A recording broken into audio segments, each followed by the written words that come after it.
కాప్రా చెరువు పరిసర ప్రాంతాల్లో ఉన్నటువంటి భూములు కబ్జాకు గురవుతున్నాయని అయినా ఈ భూములు కబ్జా ఆగడం లేదని Congress party SC cell greater Hyderabad convener Kamalakar మండిపడ్డారు. కాప్రాలో జరిగిన సమావేశంలో ఆయన మాట్లాడుతూ మొత్తం 204 ఎకరాల ఉన్న చెరువు భూమి ఇప్పుడు 150 ఎకరాలకు అయ్యింది. కాంగ్రెస్ ప్రభుత్వం ప్రవేశపెట్టిన హైడ్రా చెరువులు కట్టడాలను ఉంచి వేయడానికి పనిచేస్తుంది. కానీ ఇక్కడ పశువులు దొడ్లగా ఉంచి ఆ భూమిని ఆక్రమిస్తున్నారు. కాబట్టి ప్రభుత్వం ఇలాంటి భూములపైన చర్యలు తీసుకోవాలని కోరారు.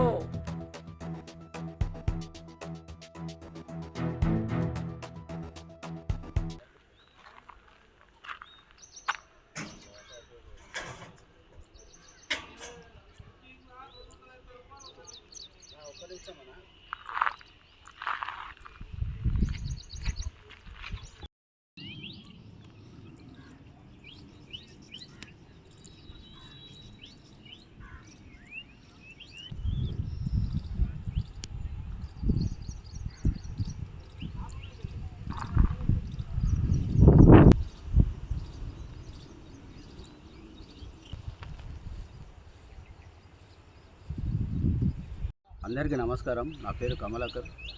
నేను greater Hyderabad convener Congress party.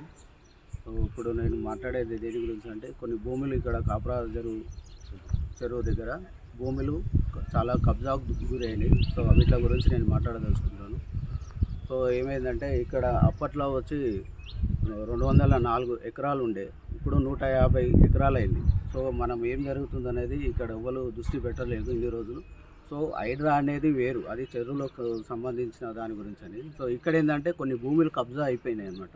So మామూలుగా బర్ల దొడ్డలాగాని పెట్టి అక్కడ భూములు అమ్ముకొని ఉన్నారు. ఇదివరకు వాళ్ళ మీద మేము ఎన్ని కంప్లైంట్లు పెట్టినా కూడా ఎవరు ముందు రాలేరు. ఇప్పటికైనా కొంచెం దృష్టి పెట్టి వీటి మీద కొంచెం ఫోకస్ పెట్టి ఇమ్మీడియట్లీ అవి డెమాలిషన్ చేయాలని కోరుతున్నాను. ఇక్కడ కొన్ని సర్వే నంబర్లు కబ్జా అయినది నేను చెప్తున్నాను, తెలియజేస్తున్నాను, డీటెయిల్స్ చెప్తున్నాను. సర్వే నంబర్ 631 ఒకటి, 632, 594, 593, 592, 591, 624, 625, 626, ఎక్స్టెన్షన్ 106 అబౌవ్ ఇంకా పొడిగించి సర్వే చేసిన అధికారుల మీద అప్పట్లో మేము వాళ్ళకు కంప్లైంట్ ఇచ్చినా కూడా ఇదివరకు అధికారంగా ఎవరు ముందు వచ్చి సర్వే చేయలేని పరిస్థితి ఉన్నది. ఈ సర్వే నంబర్లు ఏవైతే నేను చెప్పినానో ఇవన్నీ కబ్జాకు గురైనాయి. ఈ సర్వే నంబర్లు నోటీస్ చేసి ఇమ్మీడియట్లీ యాక్షన్ తీసుకోవాలని అధికారులను కోరుతున్నాను.